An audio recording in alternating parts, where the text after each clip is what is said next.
Very good. Mute yourself. And now the recording is being started. So please, everybody, switch on your cameras and don't unmute yourself in between. और कोई किसी को mute नहीं करेगा. Their ma'am will remove otherwise. All right. So let us start today's class. So I have sent you an assignment today. The assignment was regarding the back exercises, right? So back exercises, so you just have to learn from the book. Okay. So if there is some extra kind of question given, so you can get an idea through the assignment कि इस तरह से भी question आ सकते हैं. So today we'll be revising the chapter of verb. ठीक है, chapter 4, verb and its kinds. So the first thing that we are going to discuss is what is a verb, right? So earlier you always used to tell that verbs are action words. Now please look at the screen and let us recall what I told you in the class, what a verb is. So look at the first sentence. The first sentence is Sita writes a letter. Here writes is a verb and it is showing an action here, right? यहाँ पे writes verb है और वो action वाला word है. Now look at the second one. Sita is a good girl. Now here again is a verb जिसे आप helping verb कहते थे. So can anybody tell me what kind of verb is it? इसे हम कौन से वाला verb बोलते हैं? I told you in the class. Write your name in the chat box. Will tell me is, am, are, was, were, which forms of which type of. Yes ma'am. Ma'am Jyoti ID के नाम से है कोई student, तो वो 2-3 बच्चों को उसने म्यूट किया है. I think it's Falika. I think it's Falika beta. Please stop it or you will be removed from the class. Okay, don't do it. Yes. Don't disturb the class. Okay. So yes, being, you have written being is already written on the screen, but there was a particular thing that I told you, like be. Please, who will tell me? Navdeep, can you tell me is, am, are, was, were? What do we call them? Which form of verb are they? Good morning, ma'am. Yeah, good morning, bete. Quickly, please. Ma'am, helping verbs. Helping verbs अभी तक हम इन्हें बोलते थे, but मैंने अब इनको आपको बताया कि इन्हें एक्चुअल में हम क्या बोलते हैं. सो मैं I told you that you have to remember now that helping verb को छोड़ के सब याद कर लीजिए कि इन्हें क्या बोलते हैं. These are called be forms of the verb. Be forms of the verb. Now what does this show? Is, am, are, was, were, ये क्या दिखाते हैं? They show the state of being, कि कोई है. ठीक है. She is a good girl. वो है. So is here is stating कि वो क्या है, right? उसके होने का, exist करने का, उसका ये बताते हैं. So these are called the be forms of the verb. Is, am, are, was, were. अभी ना अपने helping verbs के साथ साथ क्या नाम याद रखना है इनके लिए? These are the be forms of the verb. So every time I'll ask you the same question and you must remember कि is, am, are, was, were को we call the be forms of the verb. And look at the third sentence. The third sentence that we have is Sita has a pen. Now has word is showing us what? What is it showing? It is showing us some possession. Possession मैंने आपको बहुत बार बताया है. Possess करना मतलब कि वो चीज किसको belong करती है. So जिस भी sentence में has, have, had आता है, उस समय ये पता चलता है कि वो चीज किसकी है या किसकी थी. So these three words show the possession of something. ठीक है. She has a pen means उसके पास पेन है. तो पेन किसको बिलोंग करता है? सीता को बिलोंग करता है. किसका पेन है? सीता का पेन है. सो यहाँ has word क्या दिखा रहा है? possession दिखा रहा है. ठीक है. So has and have possession दिखाते हैं present में. And had, had, she had a pen, उसके पास पेन था. So had word यूज होता है past में, has और have यूज होते हैं present में. Okay, now look at the definition that is written. A verb is a word that denotes an action. So first sentence में हमने देखा कि verb action बता रहा है. Second sentence में हमने देखा that it shows being, or it is also called the be form of the verb. And in the third sentence we have seen that verb जो है वो किसी चीज की possession भी दिखा सकता है कि वो चीज किसको belong करती है, right? So these are the three types of verbs. Verbs क्या किस तरह से यूज हो सकते हैं? Action की तरह, be form of the verb, and then the verbs that shows the possession. Okay, is it clear this much? Okay, now let us move further. So I also told you that you can remember ash. ठीक है. So this is the best way to remember कि verb जो है वो किस किस तरह से आ सकते हैं. They can come in the form of, they can be Ash. Ash means A stands for action. S stands for state. State means B form of the verbs आती है इसमें कि वो किस तरह का है, ठीक है, स्टेट बताना उसकी. And H stands for have. Has, have आप तीनों ही ले सकते हैं इसमें. For example, A stands for action. Mohan sings a song. यहाँ पे जो action जो verb है हमारा, that is coming in the form of action. Action word हो गया. मोहन इज अ सिंगर, तो उसका होने के बारे में बता रहा है, होना वो क्या है, इज अ सिंगर, तो ये उसकी स्टेट बता रहा है. मोहन हैज स्वीट वॉइस, यहाँ पे उसके पास क्या है, पोजेशन बता रहे हैं, तो उसके पास क्या है, उसके पास स्वीट वॉइस है, उसकी आवाज स्वीट है, राइट. सो ऑलवेज रिमेंबर कि वर्ब्स में आप क्या क्या तीन चीज वर्ब्स किस तरह से आ सकते हैं. They can be in the form of ash. Ash means action, state, और H for has, have, had. Right? Is this much clear to everybody? Okay. Let us move further. Today we are going to discuss the kinds of verbs, right? So the three kinds of verbs that we discussed earlier was transitive verb, intransitive verb, and incomplete verb. So can anybody quickly tell me what is a transitive verb? I want this child with the name Aman Kale to unmute herself very quickly and tell me what a transitive verb is. You can explain in Hindi also if you are not comfortable. Yes, be quick, bete. I think she's left. Please tell me, ma'am, I don't know. But no, Lovely Verma, beta, can you stop writing all this in the chat box? You are here to study, not to try your typing skills. Yes, this girl with the name Nidhima, yes, Nidhima. Yes, okay, I'll take it out. Just a minute. Yeah, just Nidhima, quickly unmute yourself and tell me what is transitive verb. Good morning. Good morning, ma'am. Transitive verbs are verbs which need an object to complete their meaning. Excellent, very good. So these are basically the verbs which have incomplete meaning, जिनका meaning हमें पूरा clear नहीं होता है, right? और उसके meaning को complete करने के लिए हम क्या यूज करते हैं, कोई वर्ड यूज करते हैं, और वो वर्ड होता है object. And what can an object be? This child Manobal. Manobal quickly बताएंगे मुझे ऑब्जेक्ट में क्या क्या चीज आती है, which part of speech? Good morning, ma'am. Good morning बेटा, जल्दी बताइए मुझे ऑब्जेक्ट में क्या चीजें आती हैं. Object can be what part of speech बताना आपने. Ma'am, trans. सॉरी, ऑब्जेक्ट क्या होता है? ऑब्जेक्ट किसे बोलते हैं हम? Object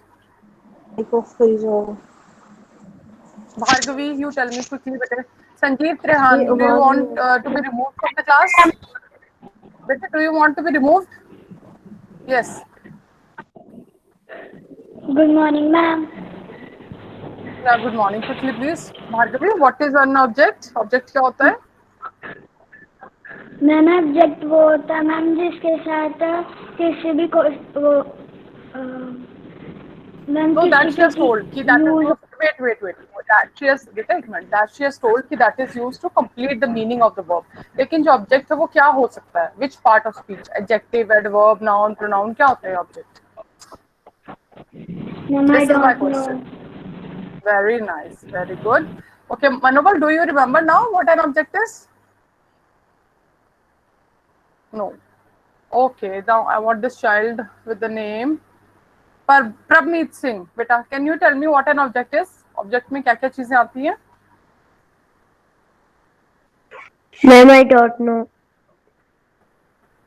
And I think you are having your exams very soon. And this is the very basic and the first kind of verb. Yes, yes, Yajat, you ask your doubt. And Navdeep, by that time you tell me what are the things that come under object. Ma'am जो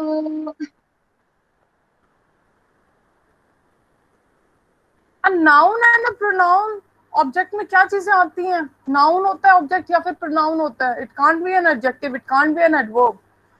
So an object can only be a noun or a pronoun. This is what I told you. Yajat, please ask your doubt quickly, bete. Good morning, ma'am. Yes, good morning. Ma'am जो आपने ma'am 6 अक्टूबर को ma'am worksheet भेजी थी ma'am, आपने उसकी answer की भेजी है।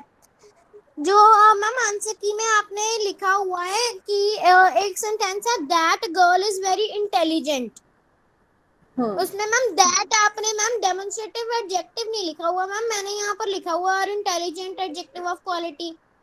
बेटा I am also human being, it could have been कि वो मुझसे मिस हो गया होगा, so please ask this questions personally on WhatsApp, ठीक है?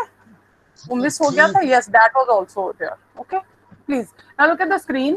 A verb that needs an object to complete its meaning is called a transitive verb, that Nidhima has already told, right? Now first of all, before we begin, let us see what a sentence structure is. Sentence का structure क्या होता है? Sentence कैसे बनता है? It has a subject, then it has a verb, and then it has an object, right? Now look at the sentences, those are given here. The boy flew kites. Ains, please wait a minute, beta. Please wait a minute. Let me complete. आपको अगर कोई doubt है, you can also WhatsApp me later on or call me, right? Let me complete this, then we'll take the doubts also. So the boy flew kites. Now, what is the verb here? Again, please listen carefully. जब भी आपको verbs वाला chapter करना है, kinds find out करनी है, हमेशा the first thing is कि उसमें आप verb ढूंढो, verb है क्या. Second thing आपने क्या करनी है, verb के बाद वाले पार्ट को हाइड कर देना है और फिर रीड करना है कि क्या उसके सेंस पूरी बन रही है. जैसे यहाँ पे फ्लू है, द बॉय फ्लू काइट्स, सो यहाँ पे हमने फ्लू पे ही रुक जाना है, उसके आगे वाले वर्ड्स को रीड नहीं करना. तो हमारा सेंटेंस बना द बॉय फ्लू, बॉय ने उड़ाया, बॉय ने उड़ाया. Now is it making a complete sense? No, पूरी सेंस नहीं बन रही है. सो हमें वर्ब के मीनिंग कंप्लीट, इसका मतलब फ्लू जो वर्ब है वो अपना मीनिंग पूरा कंप्लीट नहीं दे रहा है. उसका मीनिंग कंप्लीट करने के लिए हमें किसी वर्ड की जरूरत है. उस वर्ड को हम बोलते हैं ऑब्जेक्ट. और ऑब्जेक्ट क्या होगा? That can be a noun और अ प्रोनाउन. तो मैंने यहाँ पे उसका मीनिंग कंप्लीट करने के लिए ऑब्जेक्ट क्या लगाया? काइट्स वर्ड लगाया. और काइट्स क्या है यहाँ पे? नाउन है. So it is an object here.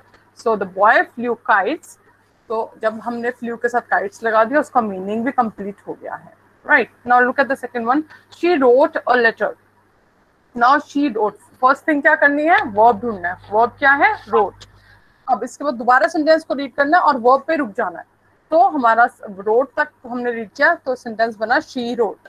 She wrote पे अगर हम उसने लिखा, क्या लिखा? मीनिंग कंप्लीट नहीं है. रोट वर्ड का मीनिंग कंप्लीट नहीं है. सो मैंने उसका मीनिंग कंप्लीट करने के लिए वहां पे एक नाउन ऐड किया, अ लेटर, ठीक है? तो जब मैंने वो नाउन ऐड किया वो हमारा बन गया ऑब्जेक्ट. और इसको ऐड करने के बाद मेरे सेंटेंस का मीनिंग भी क्या हो गया है? कंप्लीट हो गया है, राइट? ओके, सो अभी हम इसमें एक और लेते हैं. फोर्थ वाला सेंटेंस क्विकली लेंगे. Meena likes him. अगेन सबसे पहला स्टेप क्या है? वर्ब देखना है. वर्ब क्या है? लाइक्स. सेकंड स्टेप क्या है? वर्ब पे ही हमने रुक जाना है. सो वर्ब पे रुकेंगे हम और let us read the sentence again. Meena likes, verb तक पढ़ा हमने, तो मीना लाइक करती है. क्या लाइक करती है? मीनिंग कंप्लीट है? नो, नहीं है complete.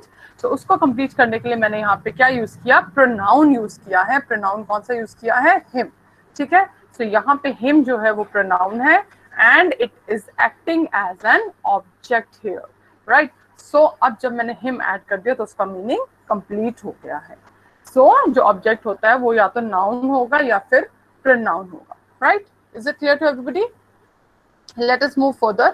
So what is a transitive verb? A transitive verb has incomplete meaning. Transitive verb का meaning अपने आप में incomplete होता है. It needs an object to complete its meaning. उसको एक object की जरूरत होती है अपना meaning complete करने के लिए, right? That object can be a noun or a pronoun. और object जो है वो हमेशा noun होगा या फिर pronoun होगा. Next point है the noun or pronoun gives the answer of what or whom. ये जो नाउन या प्रोनाउन है ये किसका आंसर देता है हमेशा? क्वेश्चन का व्हाट का आंसर देगा या फिर whom का आंसर देगा, right? Okay, now let us move further. Will talk about intransitive verb. Ains, now you ask your doubt quickly बेटे. मैम एक बार आप पिछली वाली एक बार स्लाइड शो कर दो. या हाँ जी, दिस वन और द अर्लियर वन? इससे पहले वाली बेटा, और you want this one? This one? Ma'am yes. Okay. Yes, Ains, please be quick, bete. What was your doubt? Ma'am, I have to see something, ma'am. I have seen. Ma'am, now you can go. Ains, are you there? You were asking something, bete. Yes. Ma'am, yes, ma'am. When you send revision assignment number 2, ma'am, one sentence is, ma'am, in pick out the adjective and tell the kind. Ma'am, I think Ains, Ains, I clarified all the doubts. I got a message from your mom, and I think I clarified all the doubts in that. Are you ma'am, talking about the same? ma'am, that girl is very intelligent. Ma'am, intelligent के आगे तो noun है ही नहीं. Beta, हाँ. So I told you the same thing. I told you कि जो adjective of quality, adjective of number और adjective of quantity, ये जो 3 फर्स्ट वाले हमने किए थे, मैंने यही क्लैरिफिकेशन कल आपको व्हाट्सएप पे भी दी थी कि इन तीनों में जरूरी नहीं होता कि बाद में नाउन आए. डेमोन्स्ट्रेटिव, पॉजेसिव और इंट्रोगेटिव, लास्ट 3 जो हमने किए हैं, उनमें ये जरूरी होता है कि उनके बाद नाउन आए. ऑलराइट, जो फर्स्ट 3 हमने किए हैं, adjective of quality, adjective of quantity और एडजेक्टिव ऑफ नंबर, वो कहीं पे भी आ सकते हैं. इन दैट केस, इन तीनों के केस में देयर इज नो नीड कि नाउन पीछे ही आना चाहिए. बट यस बेटा, मैम, जो आपने ग्रामर की असाइनमेंट भेजी है, हम उसके आंसर लिख सकते हैं या क्वेश्चन बताने हैं? That is entirely your wish. अगर आपको कल को दोबारा रिवाइज करना होगा तो where will you find the questions then? Tell your mom. If you don't want to write, tell someone else to write down the questions for you. ठीक है, अगर आपको कल को रिवाइज करना होगा बिना क्वेश्चन के, आप कैसे रिवाइज करोगे उस असाइनमेंट को देख के? Okay ma'am. Okay, let us. Okay AIIMS, is that clear now? Yes, ma'am. बेटा, इन केस अगर मैं व्हाट्सएप पे मैसेज करके आपको रिप्लाई करती हूँ और आपको नहीं क्लियर होता, you can call me. I never say no. ठीक है, you can call me. Okay, now the second thing is intransitive verb. So intransitive verb मैंने आपको पहले भी बताया था, नाम से पता चलता है. ट्रांजिटिव, इंट्रांजिटिव मींस जो इंट्रांजिटिव हो वो ट्रांजिटिव से बिल्कुल ऑपोजिट होगा. ठीक है, ऑपोजिट होगा तो इसका मतलब कि उसका मीनिंग इनकम्प्लीट था, लेकिन इंट्रांजिटिव का मीनिंग क्या होगा? कंप्लीट होगा. So let us see. An intransitive verb is the verb that does not require an object. Transitive को ऑब्जेक्ट की जरूरत है, लेकिन इंट्रांजिटिव को जरूरत नहीं है. बट मेक्स कंप्लीट और गुड सेंस बाय इटसेल्फ. और वो खुद से ही मीनिंग पूरा कंप्लीट सेंस बता देता है, उसको किसी की जरूरत नहीं है अपनी हेल्प के लिए. ठीक है, ट्रांजिटिव को हेल्प की जरूरत थी ऑब्जेक्ट की, लेकिन इंट्रांजिटिव को किसी की जरूरत नहीं है, वो खुद से अपना मीनिंग पूरा बताता है. Now let us see some examples for this. Very nice. Who is this child बेटे? And you know you disturb the whole class. Ma'am, Radhika Joshi. I know, you don't need to tell me, bete. Just wait for a minute and let me present the screen again. And this can't happen by chance, okay? ये by chance नहीं होता कि आपसे screen present हो जाए. It takes some time.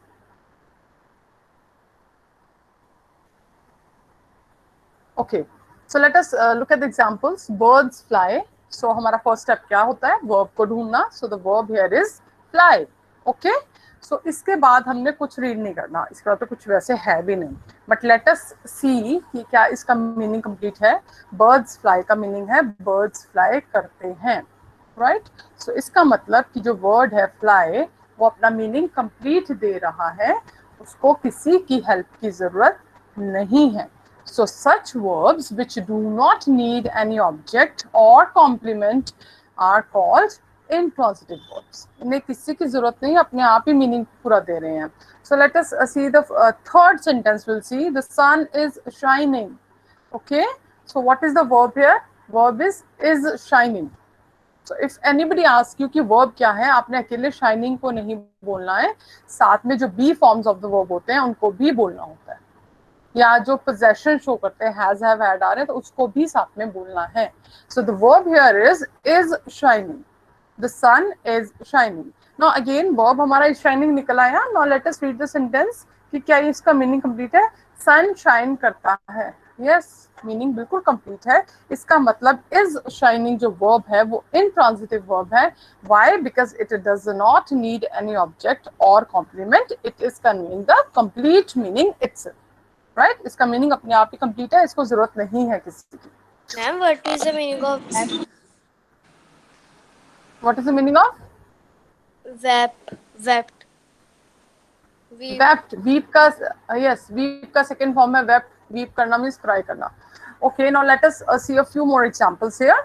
अभी तक हमने ये सीखा कि इंट्रांजिटिव को किसी की जरूरत नहीं है। अब हम कुछ इस तरह के सेंटेंसेस लेंगे जहां पे कुछ और वर्ड्स आ रहे हैं, ठीक है। Now look at this sentence, the sun is shining brightly, right. Now what is the first step, क्या था हमारा, वर्ब ढूंढना। वर्ब क्या है हमारा, इज शाइनिंग। नवदीप बेटे, didn't you have your breakfast today? At least switch off the camera if you want to have the banana. This is not the way. Whatever you want to have it before the class begins, or you wait for the class to be over then. Okay. So the first step is कि पहले हमने verb ढूंढना है, तो verb here is shining, यहाँ पे verb है, ठीक है। Now let us see कि is shining verb तक रुकना है हमने, आगे वाले words को read नहीं करना। So हमारा sentence है the sun is shining, sun shine कर रहा है। Okay, so is shining verb जो है वो मीनिंग पूरा दे रहा है, इसका मतलब हमें ऑब्जेक्ट की जरूरत नहीं है। तो इतना तो श्योर है कि ये क्या हो गया, हमारा इंट्रांजिटिव वर्ब है। लेकिन यहाँ पे सेंटेंस में there is one more word, brightly. Now brightly बता रहा है कि सन कैसे शाइन कर रहा है, ठीक है। वो कैसे बता रहा है कि सन जो है वो बहुत ब्राइटली, बहुत ज्यादा अच्छे से शाइन कर रहा है।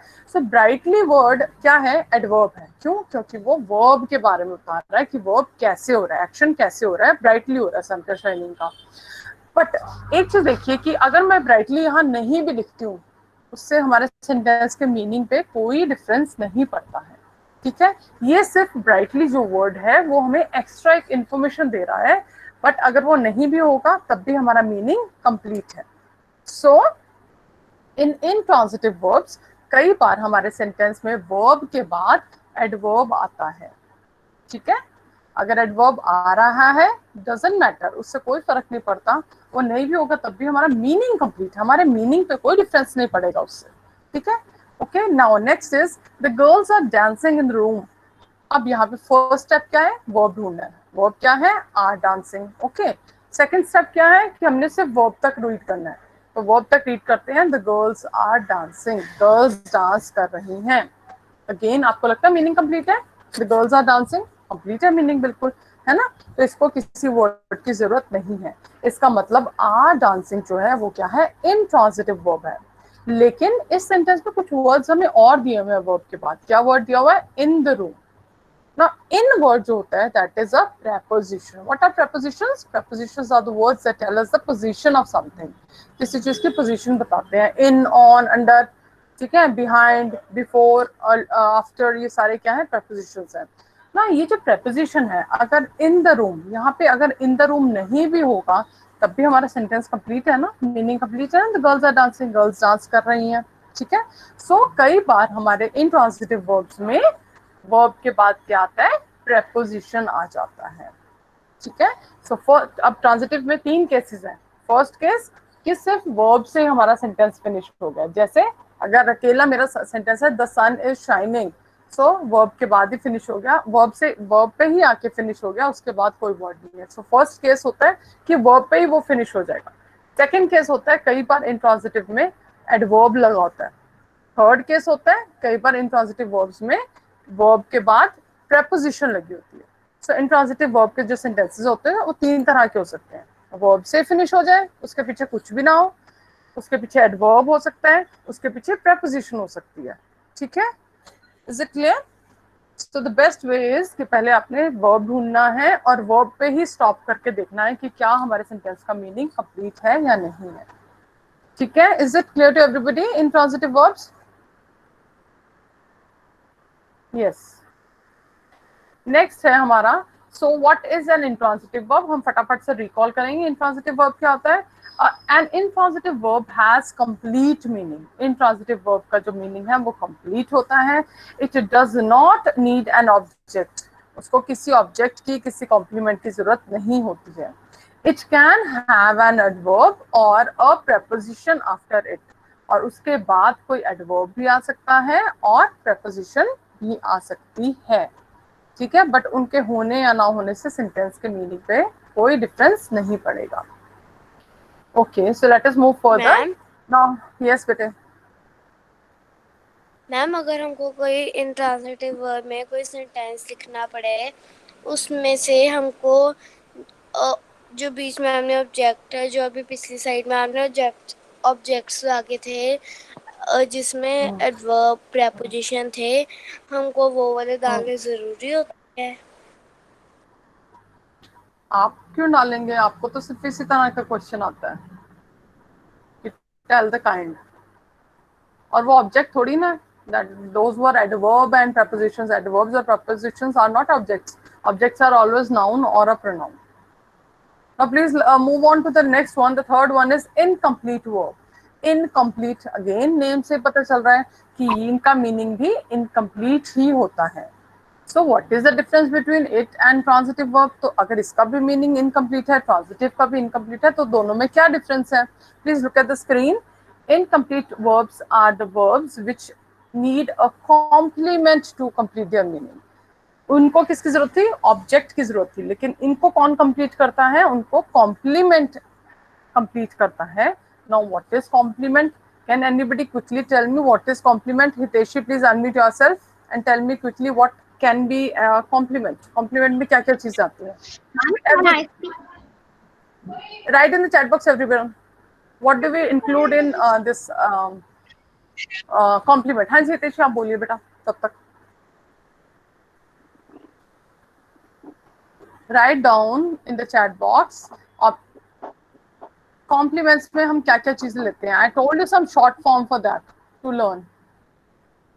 Short forms बताई थी मैंने, कुछ alphabet बताए थे. I'm not getting the answer that I want. मुझे वो वाले short forms बताओ, क्या याद रखने के लिए कहा था मैंने आपको for compliment? जहाँ compliment word आ गया वहाँ क्या याद रखना है? Yes, Yajat, you are missing one. एक मिस हो रहा है and many of you are writing only adjective. Those are not very nice. So I have got the first correct answer from Girisha, and the answer is HPQ. I think Girisha, you wrote HPQP. No, it is HPQQ. That means you don't even try to revise what has been told.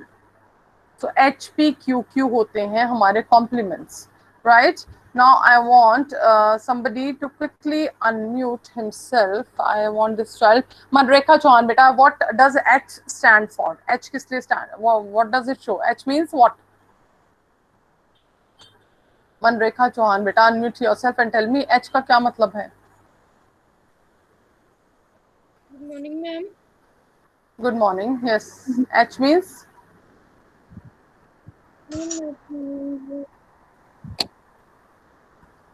Parneet, H stands for?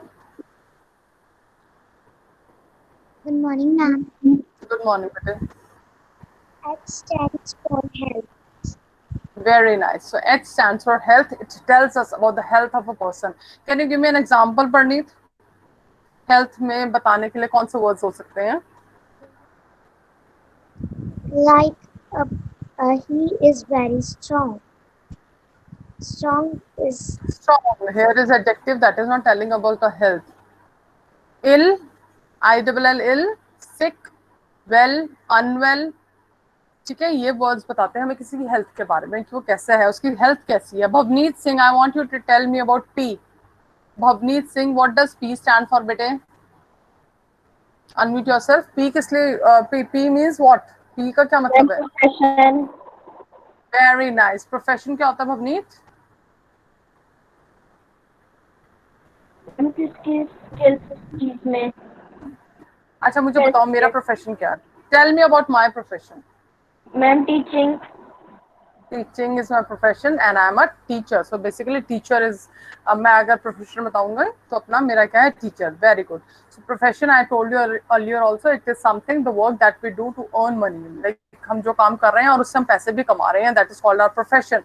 So if the sentence says she is a teacher, so यहाँ पे teacher क्या हो गया? Compliment हो गया, because that is telling us about the profession. Very good. Now I want this child with the name time pass in lockdown, please एक तो ना अपने आप को rename कीजिए. This is not a name. Okay, now tell me what does Q stand for? हाँ जी बेटे, where have you gone? Ma'am, Q stands for ma'am quality.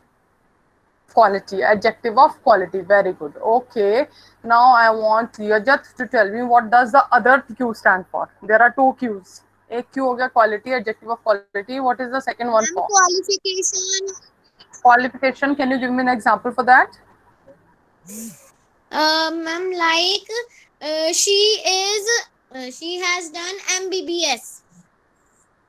She has done, yes, she is MBBS. Yeah, okay, fine. So that tells us about MBBS means उसकी qualification है कि उसने कौन सा course किया, कौन सी डिग्री की हुई है. So that tells us about the qualification. So whenever we are talking about the complement में हमेशा याद रखना चार चीजें. HPQQ.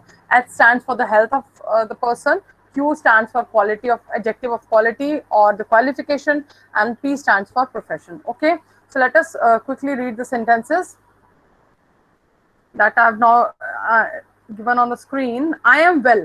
I am well. Well word जो है यहाँ पे हमारे क्या बता रहा है, मेरी health के बारे में बता रहा है. So I am well. Okay. So verb here is am and well here is the complement. Well यहाँ पे complement है. Right. Next, Varun looks tired. Again ये उसकी health के बारे में बता रहा है कि वो कैसा दिख रहा है. He looks tired. Next is my father is a doctor. Now my father is here is what? It is a verb. और मेरे father की profession बता रहा है कि मेरे father doctor हैं. इसमें मैंने आपको बताया था कि आपने confuse नहीं होना है. I met the doctor. यहाँ पे met word verb है and I met whom का आंसर दे रहा है doctor. तो यहाँ इस सेंटेंस में डॉक्टर प्रोफेशन नहीं है इसका. आई मेट द डॉक्टर, यहाँ पे डॉक्टर क्या आ जाएगा, ऑब्जेक्ट आ जाएगा. लेकिन अगर मैं बोलती हूँ my father is a doctor, तो यहाँ मैं अपने फादर का प्रोफेशन बता रही हूँ. सो ये जो प्रोफेशन वाले वर्ड्स होते हैं ये किसके साथ आएंगे, हमेशा V form of the verbs के साथ आते हैं. तो कंफ्यूज नहीं होना. ठीक है. Okay. Next is my sister is MA-BEd. Again यहाँ पे MA-BEd उसकी क्वालिफिकेशन बता रहे हैं and that is a compliment here. So incomplete verb क्या होता है? Incomplete verb does not make full meaning by itself. Something is added to it to complete its sense. इसमें भी उसका meaning complete करने के लिए कुछ हमें add करना पड़ता है. But what is added is not object. लेकिन यहाँ जो add किया जा रहा है वो object नहीं है, यानी कि noun या pronoun नहीं है. A complement is added to form the complete predicate. एक complement add किया जाता है predicate means उस part को complete करने के लिए. Okay, so that is it. Now if you have any doubt, quickly ask me. We have 2 minutes actually. Excuse me, ma'am. Yes. Ma'am जो मैम अपने पिछली स्लाइड में मैम जो फर्स्ट और थर्ड सेंटेंस था मैम उसमें इज और M ma'am दोनों ही मैम इनकम्प्लीट वर्ब थे मैम, फर्स्ट और थर्ड में और फोर्थ में. Yes बेटा, all these are incomplete. जो incomplete verbs होते हैं ना, incomplete verbs होंगे वो हमेशा being form of the verb होते हैं mostly. उसमें mostly be form of the verbs आते हैं, right? Or it can have the word like look, seen. I'm not getting you. Trisha. Ma'am Yes. Ma'am Yes, कौन सी आपने ये वाली slide दिखाई हुई है इसमें आपने क्वालिटी. गुरसिमर बोलिए बेटा. गुरसिमर प्लीज बी क्विक बेटे. Excuse me ma'am. Ma'am be verbs को हम हेल्पिंग वर्ब्स भी कह सकते हैं. आप अभी तक उन्हें हेल्पिंग वर्ब्स ही कहते आए थे, लेकिन क्योंकि आप छोटे थे आपको नहीं बताया गया था. अब आपको याद रखना है कि इन्हें हेल्पिंग वर्ब्स तो कहते ही हैं, बट अदरवाइज इनका प्रॉपर नाम जो है वो be forms of the verb है. Alright, now please I think Anu ma'am will take over. If you still have any doubt you can call me or you can text me, and after the class I'll be sending a Google form in the group, WhatsApp group. You have to solve that, right? Okay Anu ma'am, please you can take over now. Okay, ma'am. Thank you. I'll stop presenting.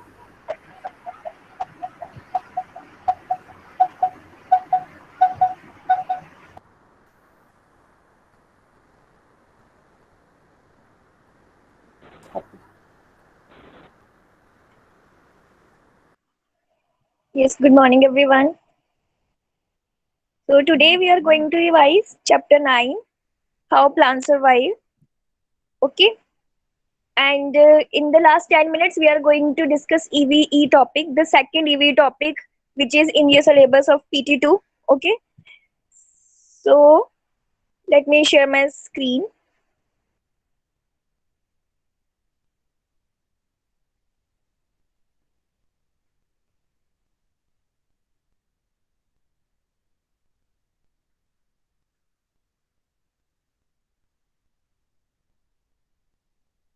Yes, I hope my screen is visible to all. So without wasting any time, let's this class. First topic we are going to discuss is adaptation. Okay, what is adaptation? इस chapter में आपने plants की adaptations ही की है कि जो plants land पे होते हैं उनकी क्या फीचर्स है, जो प्लांट्स वाटर में होते हैं उनकी क्या फीचर्स है, इवन जो लैंड पर भी है, लैंड फॉर्म्स में अलग अलग लैंड फॉर्म से अलग अलग तरह के प्लांट्स हैं, उनकी भी फीचर्स एक दूसरे से वेरी करती हैं। ठीक है, तो वो जो फीचर्स हैं जिसकी वजह से वो प्लांट उस कंडीशन में सरवाइव कर रहे हैं, that feature is called adaptation, right. तो अडेप्टेशन की डेफिनेशन पहले आप लिखेंगे या फिर मैं किसी एक स्टूडेंट को बोलती हूँ, वो आप अपनी डेफिनेशन मुझे सुनाएंगे। ठीक है, ओके।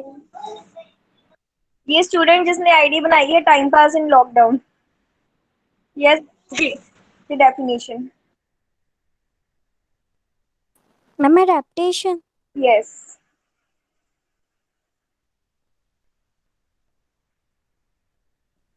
पता है आपको एडेप्टेशन क्या होती है?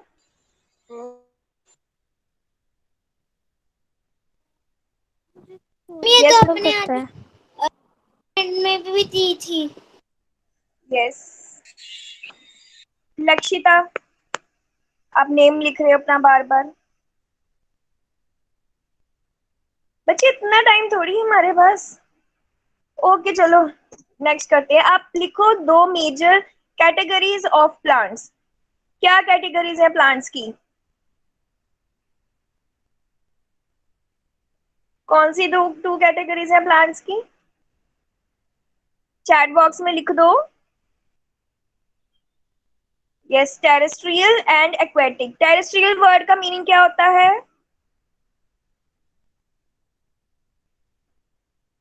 टेरेस्ट्रियल वर्ड का मीनिंग होता है लैंड। तो जो प्लांट्स लैंड पे मिलते हैं वो टेरेस्ट्रियल प्लांट्स होते हैं। एंड सेकंड जो क्लासिफिकेशन है that is aquatic. Aquatic word का मीनिंग क्या होता है? Ma'am which plant live in water. आपको अब बोलने के लिए नहीं बोला, पहले बोला था वाटर। ठीक है, तो दो मेजर कैटेगरीज हैं, टेरेस्ट्रियल एंड एक्वेटिक। जो प्लांट्स लैंड पे होते हैं those are called terrestrial, and aquatic जो पानी में होते हैं। ओके, नाउ जो टेरेस्ट्रियल प्लांट्स हैं उनको 4 कैटेगरीज में फर्दर डिवाइड किया है according to the land forms in which they are grown. Okay, in which they easily grow. What are those land forms? कौन सी लैंड फॉर्म्स हैं? Nibandh, you are a bit late, definition पहले पूछी थी। Yes, plain, marshy land. Bhargavi 4 है, 4 लिखने हैं। Desert, mountains, plain, marshy areas. Very good Girisha. So 4 land forms are plains, desert, mountains and marshy lands. पहले हम बात करेंगे प्लेन्स की। प्लेन्स पे जो ट्रीज मिलते हैं उनको फर्दर 2 कैटेगरीज में डिवाइड किया है। वो कौन सी कैटेगरीज है?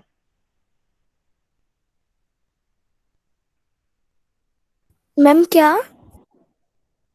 जो प्लेन्स पे मिलते हैं प्लांट्स उनकी 2 कौन सी कैटेगरीज है?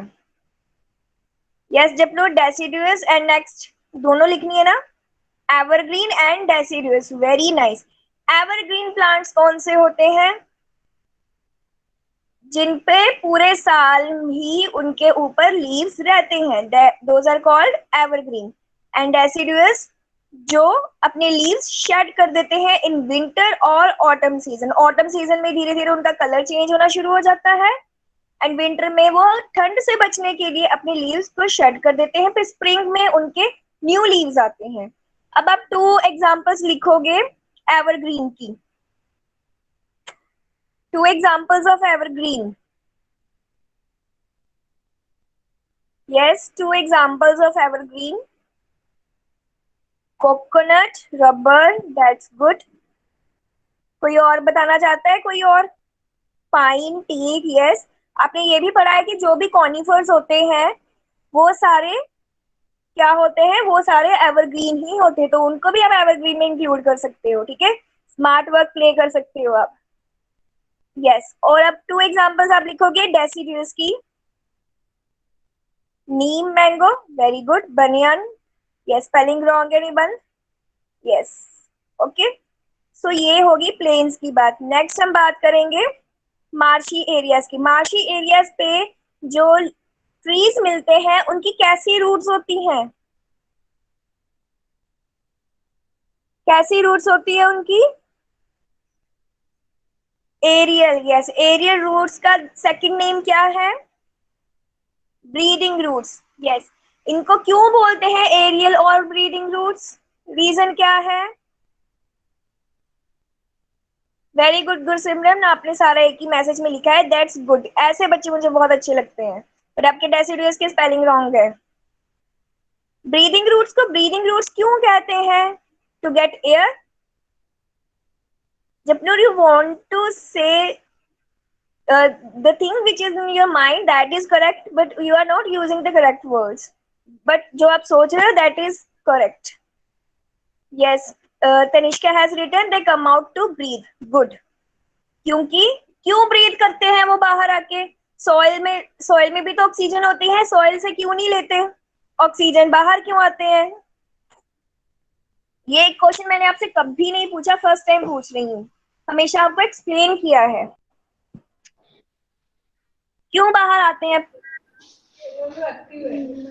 यस, एंस ने आंसर किया है because soil is very good. Japnur ने भी किया है no space in soil, but you also need to mention why there is no space in the soil.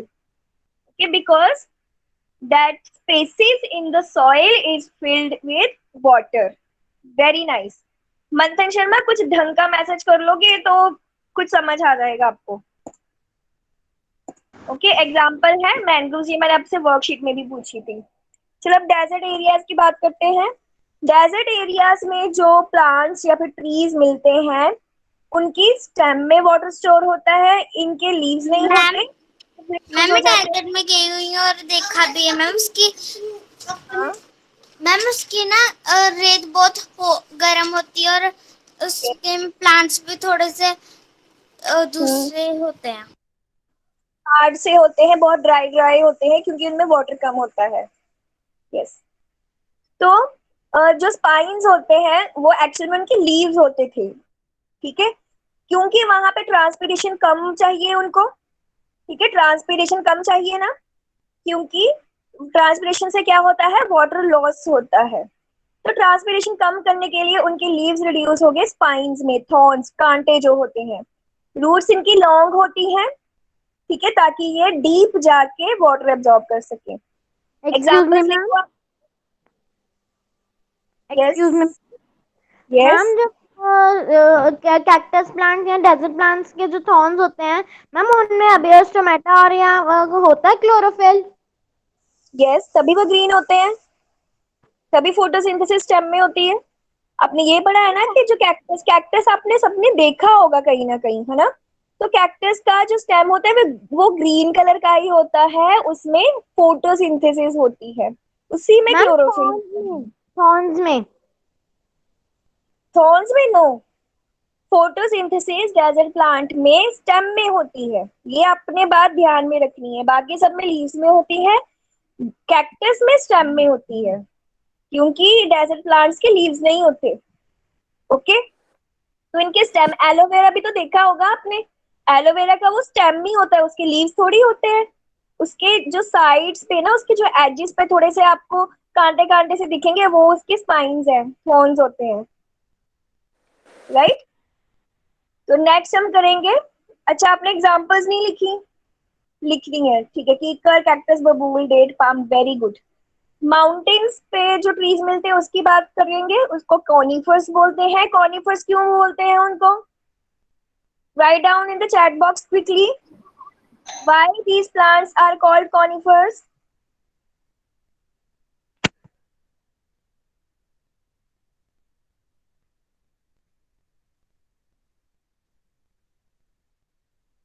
Because they bear cones, yes.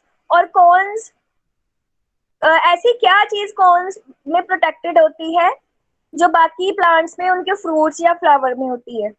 वो कौन सी चीज है? सीड्स। वेरी नाइस, सारे बच्चों को पता होना चाहिए। जिनको नहीं पता है वो अभी सुन लें। ओके, आपने अपने माइंड में रखनी है, ये कौन का मेजर फंक्शन है। कॉनिफर्स में सीड्स कोन्स में होते हैं, बाकी प्लांट्स में उनके किसी भी पार्ट में हो सकते हैं, मेजरली वो फ्रूट्स में होते हैं। राइट, तो आपने ये बात ध्यान में रखनी है। नेक्स्ट, ये हमेशा एवरग्रीन होते हैं, ट्रायंगुलर शेप के होते हैं। ट्रायंगुलर शेप क्यों होती है इनकी? इसके पीछे भी रीजन है। क्या रीजन है कि इनकी शेप ट्रायंगुलर होती है? What is the reason? Yes Prabhmeet, ice क्या?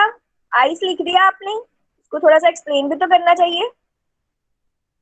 To slide the snow easily, very good Bhavik, to slide snow, ताकि ऊपर से जो रेन हैवी, क्योंकि माउंटेन्स में रेन भी बहुत होती है, जहाँ पे बहुत एक्सट्रीम टेम्परेचर होता है वहां पे स्नोफॉल भी होता है। ओके, तो जो भी पानी उनके ऊपर गिरे, जो स्नो गिरे, वो स्लाइड करके ग्राउंड पे गिर जाए। जैसे आप स्लाइड्स लेते हो ना, आप टॉप पे बैठते हो, स्लाइड करके नीचे आ जाते हो, सेम फंक्शन। नेचर बहुत अपने आप में इंटेलिजेंट है। और उनकी नीडल लाइक लीव्स होती है। अब नीडल लाइक लीव्स क्यों होती है? ताकि जो हवा तेज चल रही है वहां पे उनका रेजिस्टेंस कम हो और लीव्स कटे फटे नहीं। Okay, and vaccine coating, vaccine coating का फंक्शन क्या होता है? वैक्सी कोटिंग का फंक्शन होता है लीव्स को अगेन वाटर से या फिर किसी भी तरीके किसी भी तरह के हार्म से उसको बचाना, ताकि लीव्स खराब नहीं हो। अगेन इनकी डीप रूट्स होती हैं वाटर को एब्जॉर्ब करने के लिए एंड ट्री को स्ट्रेंथ देने के लिए, ताकि वो अपराइट खड़ा रह सके, क्योंकि वो माउंटेन रीजन है। माउंटेन रीजन बहुत ऊंचे नीचे से होते हैं। आपको पिक्चर में भी पीछे दिख रहा होगा कितने कहीं पे हिल है, कहीं पे डाउन है। इनकी स्टेम कैसी होती है? ये आपको वर्कशीट में भी क्वेश्चन पूछा है, कैसी स्टेम होती है? Be and brown. कैक्टस की स्टेम, कैक्टस और डेजर्ट प्लांट्स की स्टेम कैसी होती है? ये पता है किसी को? डेजर्ट प्लांट्स की स्टेम कैसी होती है? डेजर्ट प्लांट्स की फ्लैशी होती है, कॉनिफर्स की वुडी होती है। ठीक है, वुड जैसी होती है। कैक्टस की और एलोवेरा आपने देखा होगा कितना सॉफ्ट होता है, उसको यूज करते हैं ना बीच में से काट के। आपकी मदर सिस्टर ने कभी ना कभी उसको यूज डेफिनेटली किया होगा, क्योंकि उसके बहुत सारे बेनिफिट्स होते हैं। एग्जाम्पल्स आपकी बुक में भी है, यहाँ भी लिखी है, pine and fir. Okay, next category है एक्वेटिक प्लांट, जिसके 3 फर्दर पार्ट्स है, floating, fixed and under water. ये हम तीनों करेंगे वन बाय वन। तो फ्लोटिंग प्लांट्स जो फ्लोट करते हैं सरफेस पे, इनकी एक फीचर क्या है? ये लाइट इन वेट होते हैं ताकि ये फ्लोट कर सके। स्पॉन्जी से होते हैं, स्पॉन्ज भी तो बहुत हल्का सा होता है ना। एंड स्मॉल इन साइज होते हैं। इनकी स्टेम में एयर फील्ड होता है। अब जल्दी से आप 2 एग्जांपल्स लिखोगे जो फ्लोटिंग प्लांट्स की हैं। 2 एग्जांपल्स ऑफ फ्लोटिंग प्लांट्स।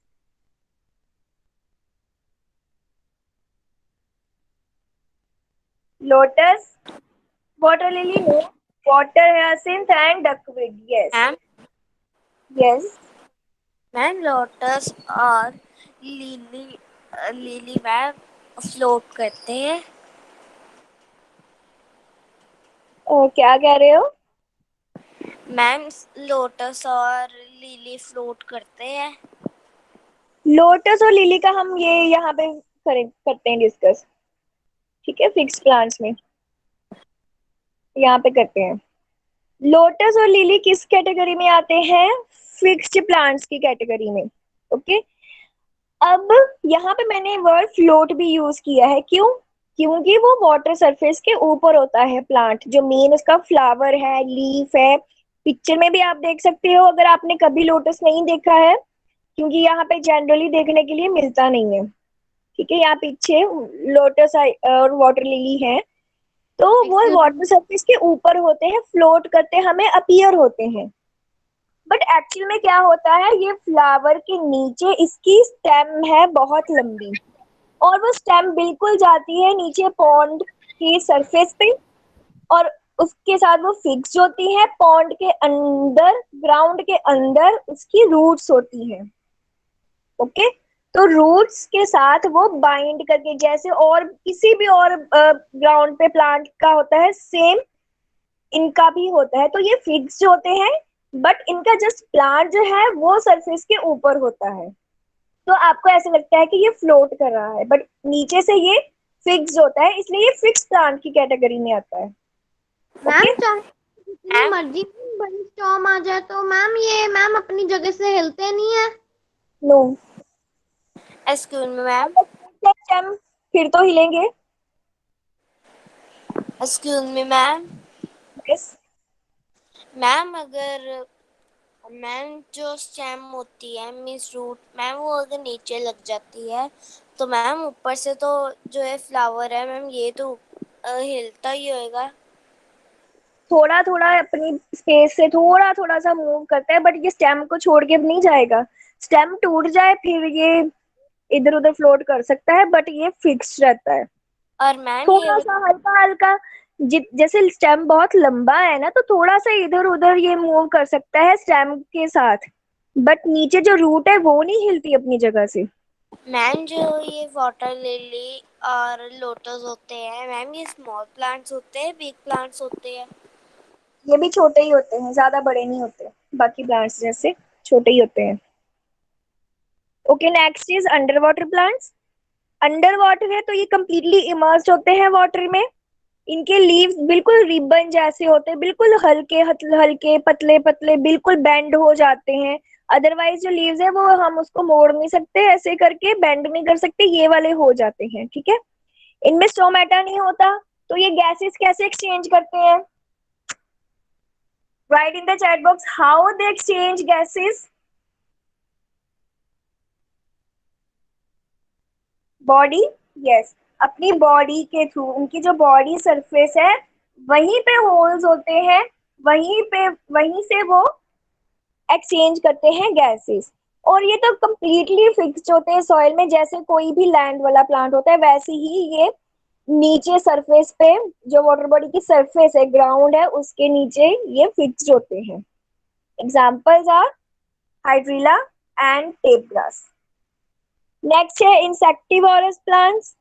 ठीक है, इनमें फोटोसिंथेसिस बहुत कम होती है क्योंकि इनमें क्लोरोफिल बहुत कम होता है, तो ये जो अपनी न्यूट्रिएंट की कमी है वो किससे पूरी करते हैं? इंसेक्ट्स से। ठीक है, दो केसेस आपने पढ़े हैं, एक पिक्चर प्लांट का और एक वीनस फ्लाई ट्रैप का। वीनस फ्लाई ट्रैप में फ्लैप जैसी फॉर्मेशन होती है, उसके बीच जब इंसेक्ट आता है तब वो अपने फ्लैट्स को बंद कर लेता है। Ankit Kumari Singh, ma'am your voice is not visible. किसी की वॉइस आपको दिखती है? वॉइस तो किसी की भी नहीं देख सकते हम। और पिक्चर प्लांट की पिक्चर जैसे ये घड़े जैसी जग जैसा होता है, इसमें डाइजेस्टिव जूस होता है जो मीठी मीठी सी स्वीट स्वीट सी स्मेल देता है, और वो स्मेल से अट्रैक्ट होके इंसेक्ट्स इसके बीच में आते हैं और ये उसको डाइजेस्ट कर लेता है। तो आपको समझना है इसको बस। नेक्स्ट है नॉन ग्रीन प्लांट्स। ठीक है, ये अपना, क्योंकि ये नॉन ग्रीन है, इनमें क्लोरोफिल है नहीं, बिल्कुल भी नहीं है, तो ये फोटोसिंथेसिस करते ही नहीं है। ओके, तो ये अपना न्यूट्रिएंट जो इनके साथ कोई ग्रीन प्लांट है जो फोटोसिंथेसिस कर रहा है उससे एक्वायर करते हैं। एग्जांपल्स हैं मशरूम एंड टोडस्टूल। इंसेक्टिवोरस प्लांट कहाँ मिलते हैं? ये फॉरेस्ट में मिल जाते हैं, कुछ कोई बायोटेक्निकल लैब्स में भी रखे होते हैं, जनरली मैम ये घर पे नहीं रखते।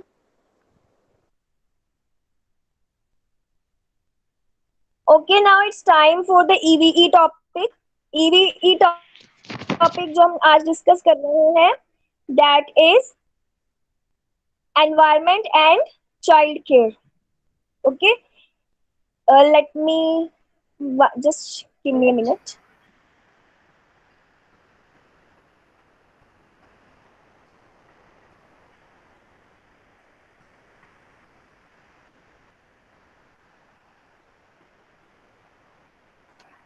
ओके, तो इन्हीं टॉपिक के बाद फिर से मैम आपका गूगल फॉर्म दूंगी छोटा सा, ठीक है, वो आपने फिल करके जाना है। तो ध्यान से सुनो, हम 2-3 मिनट में डिस्कशन कर लेते हैं, बहुत छोटा सा टॉपिक है, एनवायरमेंट एंड चाइल्ड केयर। ठीक है, कोई भी बच्चे हैं, ठीक है, उनको उनकी केयर के लिए, उनको नर्चरिंग के लिए उनकी क्या जरूरी होता है। ठीक है, सबसे पहले तो वो अपनी फैमिली में रहते हैं। ठीक है, आप सभी अपनी फैमिली में रहते हैं, आपके घर पे पेरेंट्स हैं, आपके ग्रैंड पेरेंट्स हैं, आपके अंकल आंट भी होंगे, उनके बच्चे होंगे जो आपके कजन्स हैं। ठीक है, तो फैमिली बहुत जरूरी होती है किसी भी चाइल्ड के प्रॉपर ग्रोथ में। ओके, तो ध्यान से सुनना। बट एक कोई भी बच्चा, प्राइमरी रिस्पॉन्सिबिलिटी किसकी होता है? अपने पेरेंट्स की। बच्चों को ग्रो करने के लिए एक तो बहुत अच्छा फूड चाहिए, न्यूट्रिशियस फूड चाहिए, ठीक है, बैलेंस डाइट चाहिए, राइट, क्योंकि उनको डाइट मिलेगी तभी बच्चे ग्रो करेंगे। डाइट बच्चों को अच्छी मिलेगी तभी बच्चे ग्रो करेंगे। सेकंड, बच्चों को एजुकेशन की बहुत जरूरत है, क्योंकि जब वो बड़े होंगे उनको अपनी लिवलीहुड अर्न करनी है, उनको सोसाइटी में सरवाइव करना है, जिसके लिए उनको नॉलेज होनी चाहिए, जो नॉलेज उनको गुड एजुकेशन से मिलती है। ओके, एंड थर्ड थिंग, आप में मॉरल वैल्यूज भी होनी चाहिए। आपको पता होना चाहिए कि आपको किस पर्सन के साथ कैसे बिहेव करना है। ओके, अगर आपसे कोई बड़ा है तो उसको रिस्पेक्ट देनी है, जो छोटा है उसको एडोर करना है, उसको प्यार से उसके साथ बिहेव करना है। आपके फ्रेंड्स है, आपको उनसे फ्रेंडली रिलेशन रखना है। आपके बेस्ट फ्रेंड्स डेफिनेटली होंगे स्कूल में या फिर घर में, आपके स्ट्रीट में कोई होगा। ठीक है, तो आप उनसे अपनी बहुत सारी चीजें शेयर करते हो। ओके, एंड आपको अपनी रिस्पॉन्सिबिलिटीज भी थोड़ी बहुत समझनी चाहिए। इस टाइम पे आपके पास क्या रिस्पॉन्सिबिलिटी है? स्टडी की। ठीक है, अब जो ये टाइम चल रहा है, ये टाइम में आपको और भी ज्यादा जरूरत है रिस्पॉन्सिबल होने की। ओके, बिकॉज काम सारा शुरू हो गया आपके, हो सकता है दोनों पेरेंट्स हैं आपके वर्किंग हो, वो अपने काम पे जाते हो, घर पे आप हो। ठीक है, आपको किसी को कहने नहीं देना कि आप पढ़ लो, आपको पता होना चाहिए, because you are responsible, you should know that it's time for you to study. ठीक है, because exams are nearing, exams के बाद थोड़ी सी आपको अगर छुट्टियां होगी तो उसमें आप एंजॉय कर सकते हो, because enjoyment is equally important for a child. Okay, तो एनवायरनमेंट जो है आपके घर का, वो कैसा होना चाहिए किसी भी बच्चे का? ठीक है, एक तो वो हैप्पी एनवायरनमेंट होना चाहिए, ठीक है, सब खुश खुश रहे। एनवायरनमेंट बच्चों का केयरिंग होना चाहिए, बच्चों की, छोटे बच्चों को तो बहुत जरूरत होती है केयर की, जब बच्चे चल भी नहीं सकते, बोल भी नहीं सकते, तो उनके पेरेंट्स ही उनको सारा समझते हैं, है ना। आपके घर में सपोज अगर आपका कोई छोटा भाई बहन होगा, आप देखते होगे कि वो बोल नहीं सकता, आपकी मदर खुद उनको खाना खिलाती है, क्योंकि उनको पता होता है कि ये टाइम पे इसको भूख लगेगी, फिर इसको खाना खिलाना है, राइट। ओके, तो छोटे बच्चों को केयरिंग एनवायरनमेंट चाहिए, हैप्पी एनवायरनमेंट चाहिए, नर्चरिंग एनवायरनमेंट चाहिए। नर्चर क्या होता है? जो जिसमें बच्चों की बहुत केयर होती है, ठीक है, और डेवलपिंग होना चाहिए, ताकि बच्चे की मेंटल भी डेवलपमेंट हो, फिजिकल डेवलपमेंट भी हो। फिजिकल में क्या होता है? जब आप बड़े होते हो, आपकी हाइट बड़ी हो रही है, आपका थोड़ा वेट बढ़ रहा है, that is your physical development. Mental development क्या है? जब आप माइंड से बड़े होते हो। आप फर्स्ट क्लास में 5 तक टेबल किए होंगे आपने, सेकंड में 10 तक, थर्ड में 15 तक, फोर्थ में आप करोगे 20 तक।